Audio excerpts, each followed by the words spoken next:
My parents didn't show up to my college graduation. They said they were too busy. I walked across that stage to accept my diploma with an empty seat where they should have been. 3 weeks later, my dad called. Not to apologize. Not to congratulate me. He called to demand I send them $2,100 for a car repair. When I said no, they called the police and reported me for theft. The police showed up at my apartment with a warrant. This is what happened next. My name is Derek. I'm 23, and I'm the youngest of 3 kids. My parents always made it clear that I was the accident baby, the one they didn't plan for. My brother is 31, my sister is 28, and I'm the afterthought. Growing up, I watched my parents show up for everything my siblings did. Every basketball game, every school play, every awards ceremony. My brother's high school graduation had a party with 50 people.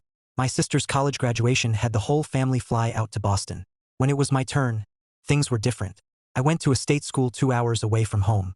I paid for most of it myself with loans and part-time jobs. My parents helped my brother and sister with tuition, but when I asked, my dad said, "We already put 2 kids through college. You're resourceful. Figure it out." So I did. I worked 30 hours a week at a campus coffee shop. I took out $40,000 in loans.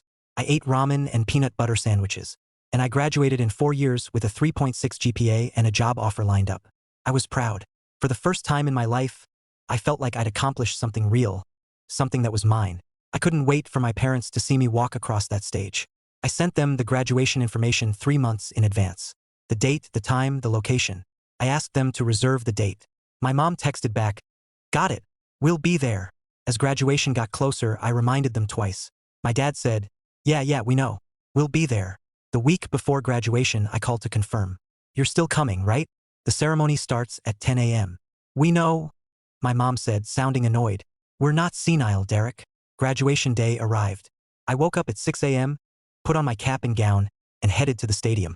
I texted my parents, "I'm here. Let me know when you arrive so I can meet you after." No response. The ceremony started at 10 a.m. I kept checking my phone. Nothing. At 10:30, as they were calling names alphabetically, I texted again, "Where are you guys?" At 11:15, my name was called. Derek Michael Patterson. I walked across that stage, shook the dean's hand, accepted my diploma, and looked out at the crowd. I found the section where my family should have been sitting. Empty seats. I smiled for the photographer anyway, but inside I was dying. After the ceremony, I checked my phone. One text from my mom, sent at 10:45 a.m. "Sorry, something came up. We can't make it. Congrats." Something came up. That was it. No explanation. No apology.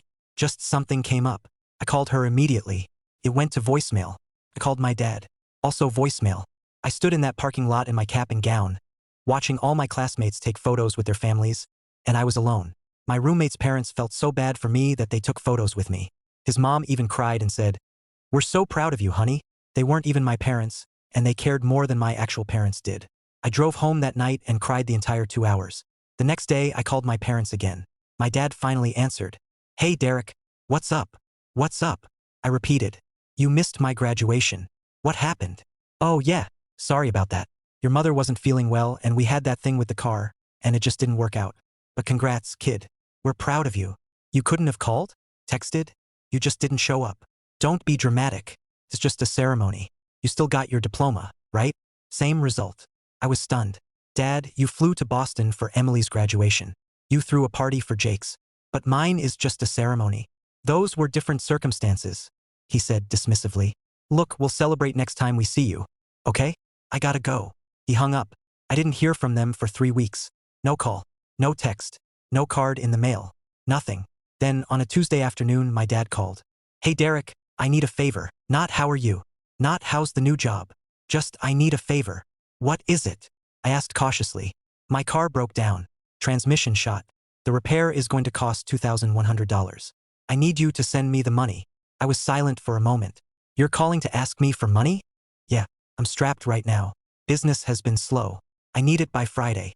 "You didn't come to my graduation 3 weeks ago." "Derek, come on. We explained that. Your mom was sick. She posted photos on Facebook that same day at a garden party." Silence. Then, "Look, are you going to help us or not?" "No," I said. "I'm not giving you $2,000. "Excuse me?" His tone changed immediately. "What do you mean, no?" "I mean no. I'm 23 years old with $40,000 in student loan debt and a car that's barely running. I don't have $2,000 to give you. You just got a job, he said. You're making money now. We're family. Family helps family. Family shows up to graduations, I said. Family doesn't ghost their son and then call 3 weeks later asking for money. You ungrateful little... He caught himself. We raised you. We put a roof over your head for 18 years. You owe us. I don't owe you anything. You made it very clear I'm the kid you didn't plan for. You didn't help me with college. You didn't show up to my graduation. And now you want $2,000? No. Derek, I'm not asking. I'm telling you. Send the money by Friday or there will be consequences. What consequences? I asked. You'll find out. He hung up. I thought he was bluffing. I thought maybe he'd guilt trip me, or get my siblings involved, or give me the silent treatment. I didn't think he'd call the police. 5 days later, there was a knock on my apartment door at 8 a.m. I opened it to find 2 police officers standing there. Derek Patterson? One of them asked. Yeah, that's me. What's going on? We need to ask you some questions about stolen property. May we come in? I was completely confused, but I let them in. We sat down in my tiny living room. Your father filed a police report claiming you stole $2,100 from him. He says you took it from his wallet without permission and are refusing to return it. I stared at them. What? I didn't steal anything. I don't even live near them. I haven't seen them in a month. The officer pulled out a notepad. He claims the theft occurred on May 15th. Do you have an alibi for that date? May 15th was my college graduation, I said. I was 2 hours away at my university. My parents didn't even show up. The officer's expression changed slightly. They didn't attend your graduation? No. They said they were too busy, but they were at home. My mom posted on social media from a garden party that day.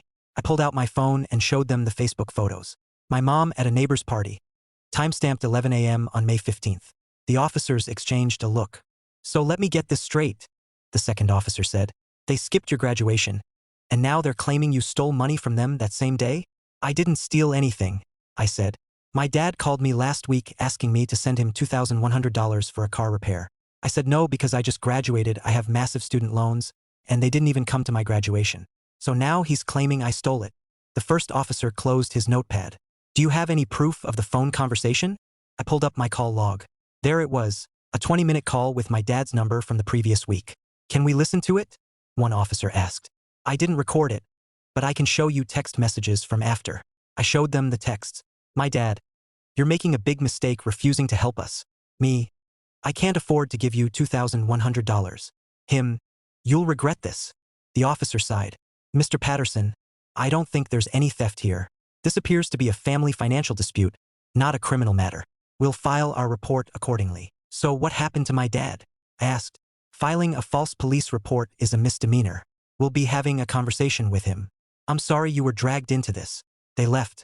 I sat on my couch, shaking. An hour later, my mom called, hysterical. How could you get your father in trouble with the police? They just came to our house. This is humiliating. How could I? I was incredulous. He filed a false police report claiming I stole from him because I wouldn't give him money. We needed that money. The car is broken. Then fix it yourselves. I'm not your ATM. And maybe if you'd shown up to my graduation, I'd feel more inclined to help you. She started crying. You're tearing this family apart. No, Mom. You tore it apart when you decided I didn't matter enough to show up to my college graduation. I hung up. My brother called next. Derek, what the hell? Mom and Dad are saying you got Dad in legal trouble. I explained everything. The missed graduation, the money demand, the false police report. There was a long silence. Then, Jesus, I didn't know they didn't come to your graduation. That's messed up. Yeah. And they actually called the cops on you? Yep. That's insane. I'm sorry, man. That's the closest thing to an apology I've gotten from anyone in my family. I haven't spoken to my parents in 8 months. They've left voicemails saying I'm selfish and cruel for abandoning them. They told extended family I'm a thief and turned relatives against me. But I don't care. I'm building my own life now. I paid off $5,000 of my student loans already. I got promoted at work. And I'm surrounded by people who actually show up for me. My parents taught me an important lesson. You don't owe people anything just because you share DNA. Family is the people who show up. And they didn't. So when they needed money, I didn't show up either. Fair is fair. Don't forget to like, subscribe, and turn on the bell for more emotional true stories every day.